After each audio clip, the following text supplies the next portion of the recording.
Alors voilà, j'ai récemment eu 27 ans et même si mes années 20 ne sont pas encore terminées, j'ai quand même utilisé la majeure partie de cette décennie pour créer des entreprises et des investissements qui m'ont permis de gagner des centaines de milliers de dollars et qui me permettront de continuer à en gagner des millions tout au long de ma vie pour poser les bases de mon avenir. Et donc, bien que j'ai toujours conservé une attitude relativement économe à l'égard de certains aspects de mes dépenses, il y a d'autres aspects où je suis plus que disposé à dépenser des sommes considérables de mes revenus car ils me rapporteront plus que ce que j'ai investi. Et regardez, je crois que la façon dont on devrait aborder la vingtaine est comme une décennie pour apprendre qui l'on est en tant que personne, construire une base pour sa confiance en soi et ses finances et simplement essayer une multitude d'entreprises et d'expériences que l'on pourrait ne pas avoir l'occasion de faire plus tard dans la vie lorsque l'on n'a plus de responsabilités. Alors, dans la vidéo d'aujourd'hui, je vais partager avec vous 7 des meilleures choses que j'ai achetées tout au long de ma vingtaine qui m'ont soit aidé dans mes affaires, ma vie personnelle ou simplement été quelque chose dont je tire beaucoup de plaisir. Allons-y. Alors voilà, pour moi, le meilleur achat que j'ai fait et qui d'une certaine manière a ouvert la voie à tout le reste que je vais mentionner dans cette vidéo est une combinaison de deux choses, mon iMac et ma caméra. Et la raison pour laquelle je classe ces deux articles en première position, c'est parce qu'ils m'ont permis de valoriser mes compétences et mes intérêts dans des entreprises en ligne pour générer des revenus d'une manière qui n'aurait jamais été possible si j'étais né, disons, 20 ans plus tôt. Pour moi, mon iMac et ma caméra ont été les outils que j'ai utilisés pour valoriser et développer davantage mes compétences à travers des entreprises basées sur l'essai-erreur et qui continuent maintenant à me servir des années plus tard. Et pour mettre cela en perspective, ma caméra est simplement une Sony A6400 qui m'a coûté environ 1000 $. Et mon iMac, qui a été l'outil principal pour développer mes entreprises en ligne pendant des années, a coûté 3000 $. Donc on parle d'environ 4000 $ investis ici, mais ces outils m'ont permis de générer près d'1 million de dollars de revenus au cours des dernières années sans jamais quitter mon bureau. Et je dis cela uniquement pour démontrer que investir dans les outils nécessaires pour démarrer un projet parallèle ou une nouvelle entreprise pourrait être la meilleure dépense que vous ferez jamais, car le retour sur investissement peut être de 100 fois, voire 1000 fois votre investissement initial, comme cela a été le cas pour moi au fil des ans. Donc, fondamentalement, ce que je dis ici, c'est qu'investir dans l'achat des outils nécessaires pour développer davantage les compétences qui vous intéressent sera très probablement l'une des meilleures dépenses que vous ferez jamais. Le deuxième meilleur achat que j'ai fait dans ma vingtaine a été ma maison que j'ai achetée lorsque j'avais seulement 24 ans et objectivement parlant, acheter une maison n'est pas nécessairement ce que je considérerais réellement comme l'un des meilleurs achats pour tout le monde dans la vingtaine, car cela peut être très coûteux à entretenir et peut très rapidement vous mener vers un mode de vie sédentaire si vous n'êtes pas prudent.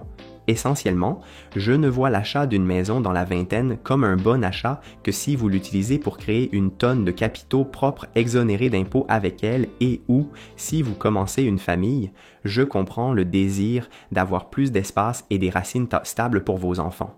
Mais dans mon cas, j'ai acheté la maison pour très peu d'argent comptant parce que j'ai utilisé un prêt hypothécaire assuré, j'ai fait une tonne de travaux moi-même et elle vaut maintenant bien plus que ce que j'ai payé pour elle, y compris les coûts de rénovation, ce qui en fait un investissement fiscal décent en cours de route. J'ai acheté la maison pour 5 000 $ avec seulement 5% d'acompte, ce qui signifie un acompte de seulement 6 000 $. Et elle ressemblait à une capsule temporelle totale avant que je ne déchire tout et que je recommence à zéro. Mais au cours des 3 dernières années que j'ai passées ici, j'ai investi environ 6 000 $ pour lui donner l'aspect qu'elle a aujourd'hui. Et elle vaut environ 505 000 $. Donc juste là, nous parlons d'un gain d'environ 5 000 $. Et ça s'améliore à partir de là parce que j'ai également réussi à obtenir un taux d'intérêt fixe sur 5 ans pendant la pandémie à 1,84%, ce qui signifie que chaque mois, mes paiements sont de 1 400 $, dont environ 900 $ sont des capitaux propres. Mais je ne considérerais qu'une maison comme un bon achat dans la vingtaine si vous pouvez en augmenter la valeur et créer de la richesse exempte d'impôts, sinon de nos jours, alors que les bungalows de 3 chambres se vendent pour un demi-million de dollars, c'est souvent juste un endroit cher où vivre. En parallèle à l'achat d'une maison pour l'utiliser comme investissement, certains des meilleurs achats que j'ai faits dans ma vingtaine ont été mes propriétés locatives dans lesquelles j'ai créé de la valeur grâce à des rénovations stratégiques et à des ajouts d'unités, où au cours des 5 dernières années, mon associé commercial et moi avons acheté plus d'une douzaine de propriétés et créé plus d'1 million de dollars de capitaux propres avec moins de 51 000 dollars investis dans l'entreprise.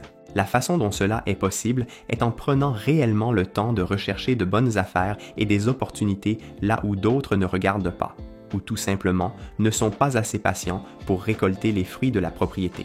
Maintenant, la vidéo d'aujourd'hui ne concerne pas l'investissement immobilier. J'ai déjà des dizaines de vidéos sur ma chaîne documentant mes projets immobiliers au fil des ans, mais le point que je cherche à faire passer, c'est que les meilleurs achats que j'ai faits ont été des achats qui m'ont permis de réaliser l'une des 3 choses suivantes. Ils créent soit un revenu pour moi au fil du temps, ils me font gagner du temps et de l'énergie grâce à l'effet de levier, ou ils m'apportent du plaisir qui me motive à continuer à avancer même lorsque les temps sont durs, car ils le deviennent éventuellement pour tout le monde. Pour moi, mes investissements immobiliers cochent toutes ces cases, car j'aime vraiment investir dans l'immobilier et les opportunités de créer des revenus sont à la fois diverses et massives.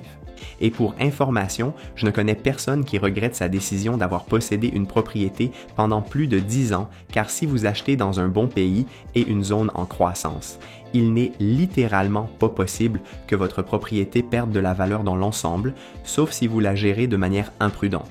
Au fait, si vous voulez en savoir plus sur ma façon d'aborder mes investissements immobiliers, je vous recommande de consulter mon cours disponible sur Udemy. Il est très complet sur les stratégies que j'ai utilisées pour acquérir et développer mon portefeuille.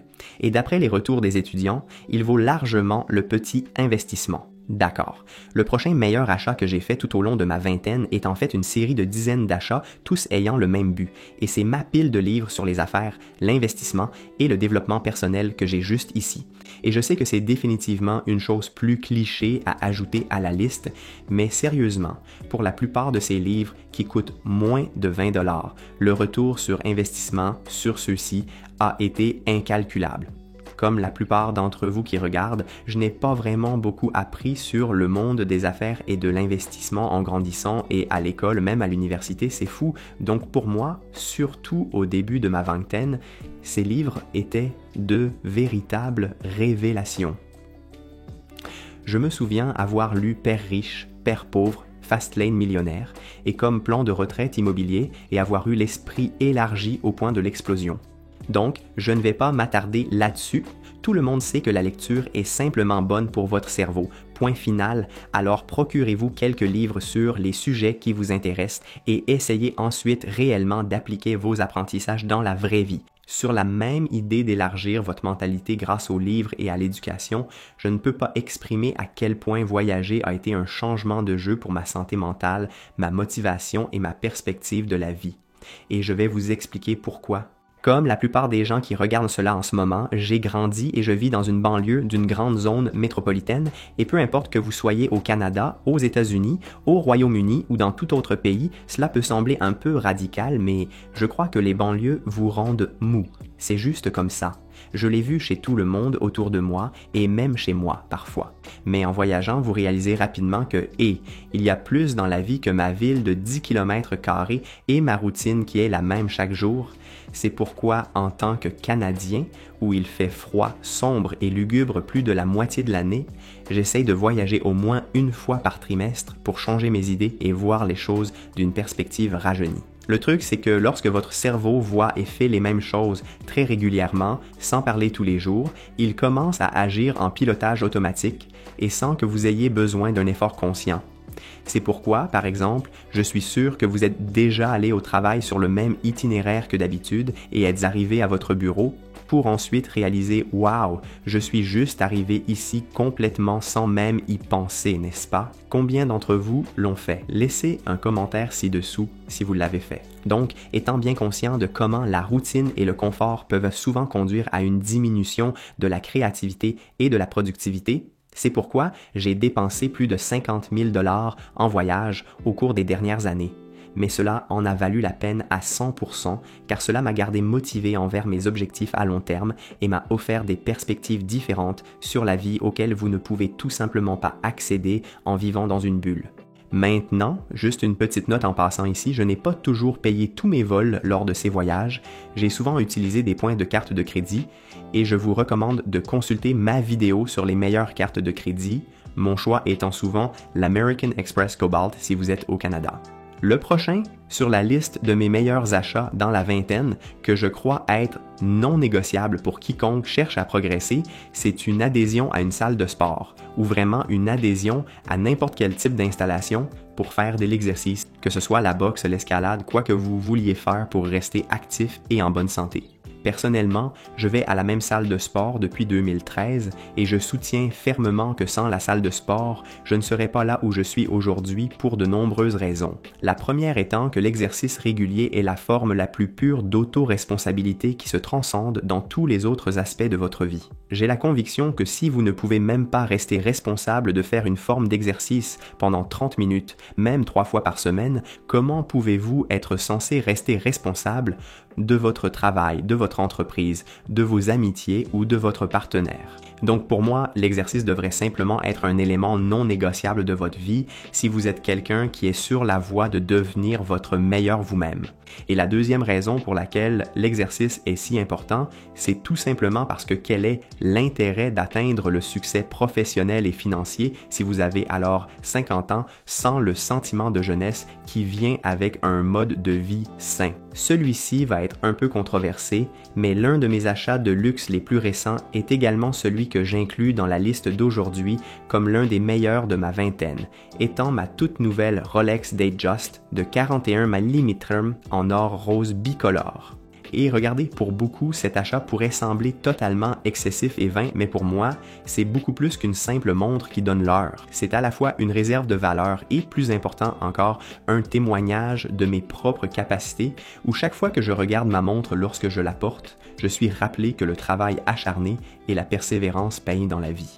Et voici pourquoi, si vous en avez l'occasion, acheter une montre de luxe dans la vingtaine est un objectif fantastique à fixer pour vous-même si vous êtes intéressé par les montres en premier lieu. Sinon, ne vous achetez pas de montre, achetez quelque chose d'autre qui a du sens pour vous. Mais les Rolex et autres montres haut de gamme conservent leur valeur et sont reconnus dans le monde entier comme une réserve de valeur. Donc, contrairement à l'achat d'une montre qui est simplement un bien de consommation, investir du capital dans une montre de luxe au bon prix d'achat peut en fait être quelque peu un investissement et au moins une réserve de valeur jusqu'à ce que vous décidiez de la vendre par la suite. En fait, toute Rolex que vous pouvez obtenir au prix de détail vaut significativement plus dès que vous sortez du magasin. Cela étant dit, n'achetez jamais une montre coûteuse ou tout autre article si vous n'avez pas l'argent et que vous devez utiliser du crédit. Ce n'est tout simplement pas la peine, ce serait complètement contre-productif et prématuré.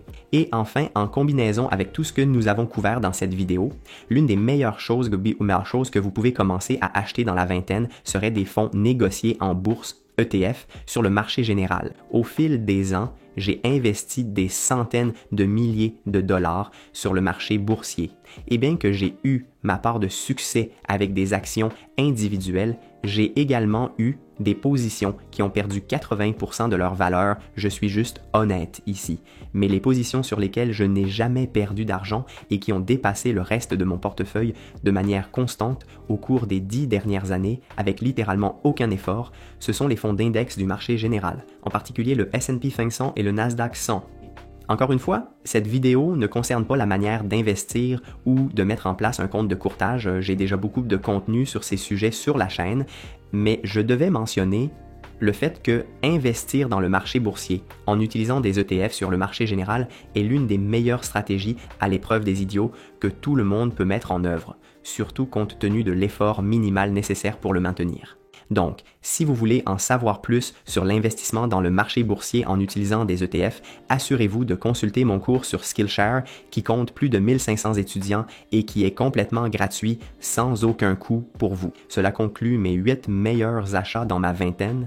Qu'avez-vous pensé de ceux-ci et quels sont certains de vos meilleurs achats? Assurez-vous de me le faire savoir dans les commentaires. Et ne manquez pas cette vidéo sur la question de savoir si vous devriez acheter ou louer votre maison. Je vous verrai dans la prochaine.